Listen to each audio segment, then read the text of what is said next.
Hello നമസ്കാരം. ഞാൻ ഇന്നൊരു സ്പെഷ്യൽ ചിക്കനാണ് ഉണ്ടാക്കാൻ പോകുന്നത്.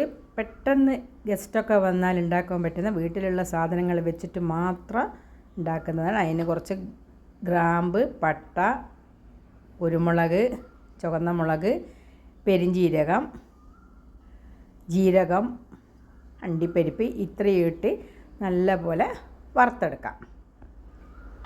എല്ലാം ഒരു 5-6 ചുവന്ന മുളക് എടുത്തിട്ടുണ്ട്, ഒരു 2-3 പീസ് പട്ട എടുത്തിട്ടുണ്ട്, 1 ടീസ്പൂണോളം ജീരകം, 1 ടീസ്പൂണോളം പെരിഞ്ജീരകം, പിന്നെ കുറച്ച് അണ്ടിപ്പരിപ്പ് എടുത്തിട്ടുണ്ട്.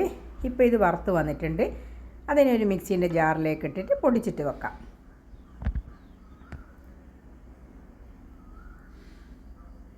നല്ലപോലെ പൊടിയാക്കിയിട്ട് വരാം.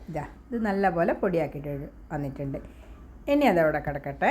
ഇനി ഒരു പാത്രം അടുപ്പത്ത് വെച്ച് അതിലേക്കൊരു ചെറിയ പീസ് ബട്ടർ ഇട്ടിട്ടുണ്ട്. പിന്നെ ഒലീവ് ഓയിലായിട്ട് 2 ടേബിൾ സ്പൂണോളം ഒലീവ് ഓയിൽ വെച്ചിട്ടുണ്ട്. ഇത് രണ്ടും കൂടി മിക്സ് ചെയ്തിട്ട് മെൽറ്റായി വന്നതിന് ശേഷം അതിലേക്ക് ഇഞ്ചി വെളുത്തുള്ളി പേസ്റ്റ് ഇട്ട് അതിൻ്റെ ഒരു പച്ചമണം മാറി വന്നതിന് ശേഷം വലിയ ഉള്ളി 3 വലിയ ഉള്ളി എടുത്തിട്ടുണ്ട്, ചെറുതായി കട്ട് ചെയ്തിട്ടിട്ടുണ്ട്. അതിലേക്ക് കുറച്ച് ഉപ്പ് അതും ഇട്ട് ഒന്നുകൂടി ഇളക്കിയതിന് ശേഷം ഒന്ന് അടച്ച് വെച്ച് 10 മിനിറ്റ് കഴിഞ്ഞിട്ട് അതിലേക്ക് 2 പച്ചമുളക് കട്ട് ചെയ്തിട്ടിട്ടുണ്ട്. ഇനി ഇതിലേക്ക് 1 ടീസ്പൂണോളം മഞ്ഞൾപ്പൊടി ഇടുന്നുണ്ട്. അതും കൂടിയിട്ട് അതിൻ്റെ ഒരു പച്ചമണം മാറുന്നത് വരെ ഒന്ന് ഇളക്കിക്കൊണ്ടിരുന്ന് അതിലേക്ക് ഒരു 2 തക്കാളി കട്ട് ചെയ്തിട്ടിട്ടുണ്ട്. എല്ലാവർക്കും പെട്ടെന്ന് ഉണ്ടാക്കാൻ പറ്റുന്ന ഒരു ചിക്കനാണിത്. കുട്ടികൾക്ക് പോലും ഉണ്ടാക്കാൻ പറ്റും. ഇത് ഇപ്പോൾ എല്ലാം നല്ലപോലെ വയന്ന് വന്നിട്ടുണ്ട്. ഇനി ഇതിലേക്ക് നമ്മൾ എടുത്ത് വെച്ച ചിക്കൻ ഇടുന്നുണ്ട്. നല്ലോണം കഴുകി വൃത്തിയാക്കിയ ചിക്കൻ ഇട്ട് അതിലേക്ക് നമ്മൾ പൊടിച്ച് വെച്ച മസാലക്കൂട്ടിട്ട് നല്ലപോലെ മിക്സ് ചെയ്തിട്ട് ഒരു 10 മിനിറ്റോളം അടച്ച് വെക്കാം.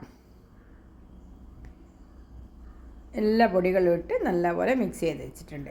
ഇനി അടച്ച് വെച്ച് 10-15 മിനിറ്റ് കഴിഞ്ഞപ്പോൾ അതിലൊക്കെ വെള്ളം ഇറങ്ങി വന്നിട്ടുണ്ട്. ഇപ്പോൾ ഒന്നും കൂടി മിക്സ് ചെയ്ത് കണ്ട നല്ലപോലെ വെള്ളം വന്നിട്ടുണ്ട്. ഇനി ഇതിലേക്ക് മല്ലിപ്പൊടി, അപ്പാടുള്ള മല്ലിയാണെങ്കിൽ ആ വറുക്കുന്ന കൂടെ തന്നെ വറുത്താൽ മതി. എൻ്റെ അടുത്ത് അപ്പാടുള്ള മല്ലി ഇല്ലാത്തതുകൊണ്ട് ഞാൻ പൊടിയാണ് ഇട്ടത്.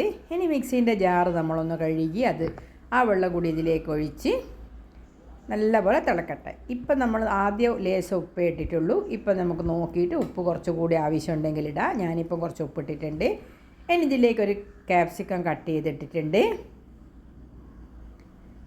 പിന്നെ കസൂരി മേത്തി, അത് അവസാനം കുറച്ച് ആവശ്യമുണ്ടെങ്കിൽ കസൂരി മേത്തി ഇട്ടാൽ നല്ല ടേസ്റ്റ് ആയിരിക്കും. ഹോട്ടലിലെ ചിക്കൻ്റെ ടേസ്റ്റ് ഉണ്ടാവും. ഇനി ഇതിലേക്ക് ലാസ്റ്റ് കുറച്ച് മല്ലിയില കൂടി ഇട്ട് കഴിഞ്ഞാൽ നമ്മൾ ചിക്കൻ ഇവിടെ റെഡി ആയിട്ടുണ്ട്. എല്ലാവരും ഒന്ന് ഉണ്ടാക്കി നോക്കണം. പുട്ടിൻ്റെ കൂടെയോ പൊറോട്ടയുടെ കൂടെയോ നെയ്ച്ചോറിൻ്റെ കൂടെയോ എന്തിൻ്റെ കൂടെ വേണമെങ്കിലും പെട്ടെന്ന് ഉണ്ടാക്കാൻ പറ്റിയ വേറെ ഒരു മസാലക്കൂട്ടും വേണ്ട. നമ്മളെ വീട്ടിലുള്ള മസാല തന്നെ നമുക്ക് വറുത്ത് പൊടിച്ച് വെക്കാം. എല്ലാവരും ഉണ്ടാക്കി നോക്കണം. ഇഷ്ടമായിട്ടുണ്ടെങ്കിൽ ഒന്ന് ലൈക്ക് ചെയ്യാനും ഷെയർ ചെയ്യാനും സബ്സ്ക്രൈബ് ചെയ്യാനും മറന്നു പോകല്ലേ. Okay, thank you.